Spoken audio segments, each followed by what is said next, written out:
बहुत समय पहले की बात है। एक विवेक नाम का लड़का छोटे से गांव में रहता था।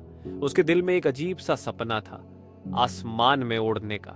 गांव के लोग उसकी बातें सुनकर हंसते और कहते, अरे विवेक, इंसान जमीन पर ही चलता है, उड़ना तो परिंदों का काम है। लेकिन विवेक का इरादा पक्का था। एक दिन उसने अपने सपने को सच करने के लिए पहाड़ पर रहने वाले एक साधु से मिलने का फैसला किया। क्या साधु उसे उड़ने का राज बताएगा? क्या विवेक का सपना पूरा होगा? आइए जानते हैं उस हिम्मत भरे सफर की कहानी जिसने सबको हैरान कर दिया। एक समय की बात है, एक छोटे से गांव में जो हरे भरे पहाड़ों और घने जंगलों के बीच बसा था, वहां एक लड़का रहता था जिसका नाम विवेक था। विवेक साधारण लड़का नहीं था।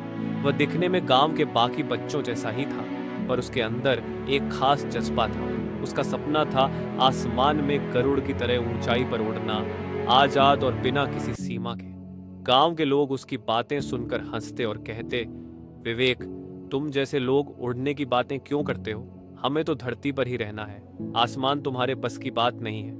लेकिन विवेक की हिम्मत और उसकी लगन किसी पुराने मजबूत बरगद के पेड़ जैसी थी।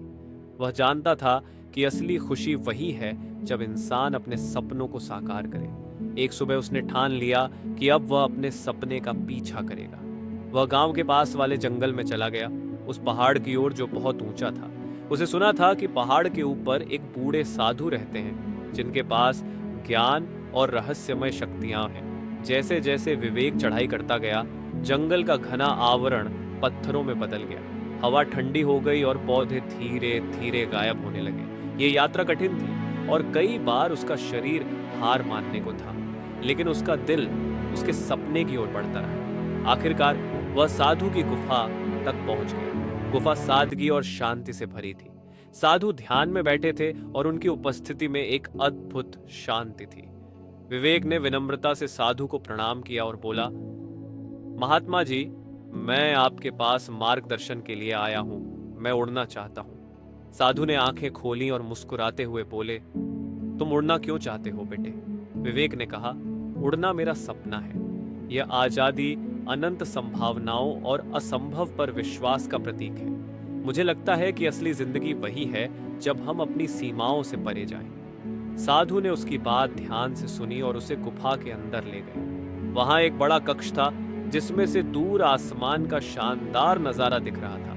साधु ने उसे लकड़ी और पंखों से बने एक जोड़ी पंख दिए और कहा, ये पंख तुम्हारे धैर्य, आशा और अटूट विश्वास का प्रतीक है। उड़ने की असली शक्ति इन पंखों में नहीं, बल्कि तुम्हारे अपने हौसले में है। विवेक ने पंख बांध लिए। उसके दिल में उत्साह और डर का मिला जुला भाव था। साधु ने उसके कंधे पर हाथ रखकर कहा, याद रखना, तुम्हारे सपने को पूरा करने की ताकत तुम्हारे विश्वास में है। खुद पर यकीन रखो। विवेक ने गहरी सांस ली और गुफा के किनारे पर खड़ा हो गया। उसने हर उस ताने को याद किया जो लोगों ने उसे दिए थे, हर वो पल जब किसी ने कहा कि वह नहीं कर सकता। और फिर विवेक ने छलांग लगाई। हवा उसके चारों ओर गूंजने लगी और कुछ क्षणों के लिए ऐसा लगा कि वह गिरने वाला है। लेकिन अचानक उसके पंख हवा में फैल गए और उसने खुद को आसमान में उड़ता हुआ पाया। उसकी हंसी हवा में गूंज उठी और गांव के लोग उसे आसमान में उड़ते देखकर अविश्वास और आश्चर्य से भर गए। विवेक ने साबित कर दिया कि सपने चाहे कितने भी कठिन या असंभव लगें, उन्हें दृढ़ विश्वास और मेहनत से पूरा किया जा सकता है। वर्षों बाद विवेक गांव में एक प्रेरणा बन गया। वह दूसरों को भी अपने सपनों का पीछा करने के लिए प्रेरित करता और कहता, आसमान कोई सीमा नहीं, यह तो बस शुरुआत है। गांव के लोग अब बड़े सपने देखने लगे थे और समझ गए थे कि सही हौसले से कुछ भी हासिल किया जा सकता है।